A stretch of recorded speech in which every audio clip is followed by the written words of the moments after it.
মুক্তিযুদ্ধের মতো জুলাই চেতনাও বিক্রি করা হচ্ছে বলে অভিযোগ করেছেন বিএনপি নেতারা। এ কারণে জুলাই গণ অভ্যুত্থান ব্যর্থ হওয়ার পথে বলেও মন্তব্য তাদের। বুধবার রাজধানীতে এক অনুষ্ঠানে এসব কথা বলেন দলটির নেতারা। তাদের দাবি, এ সরকারের মধ্যে দৃঢ়তা নেই, তাই ভোটের আগে নতুন সরকার গঠন হতে পারে বলেও মত তাদের।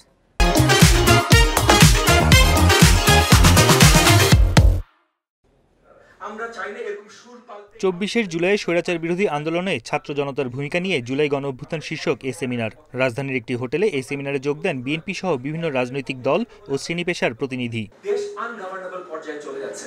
অনুষ্ঠানে বিএনপি নেতা আসাদুজ্জামান রিপন দাবি করেন, লোভের কারণে ছাত্র জনতার গণ অভ্যুত্থান ব্যর্থ হওয়ার পথে। একটা অভ্যুত্থানও সেই আকাঙ্ক্ষাটা ব্যর্থ হওয়ার মতো জায়গায় চলে যাচ্ছে। এর কারণ হচ্ছে লোভ।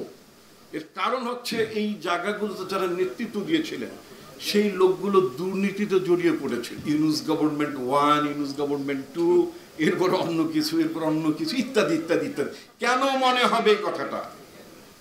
কারণটা হচ্ছে সরকারের মধ্যে দৃঢ়তা নাই। সরকার যে কম্পোজিশন নিয়ে অ্যাডভাইজারি কাউন্সিল গঠন করেছে, এটা কোনো এফেক্টিভ গভর্নমেন্ট নাই। আমির খসরু মাহমুদ চৌধুরী বলেন, গণতন্ত্রের স্বার্থে গণ অভ্যুত্থানের পর খুব দ্রুতই নির্বাচন হওয়া দরকার ছিল, কিন্তু নির্বাচন বিলম্বিত হওয়ার কারণে এখন নানা সংকট দেখা দিচ্ছে। 1 বছর অ্যাকচুয়ালি বেশি সময় হয়ে গেছে।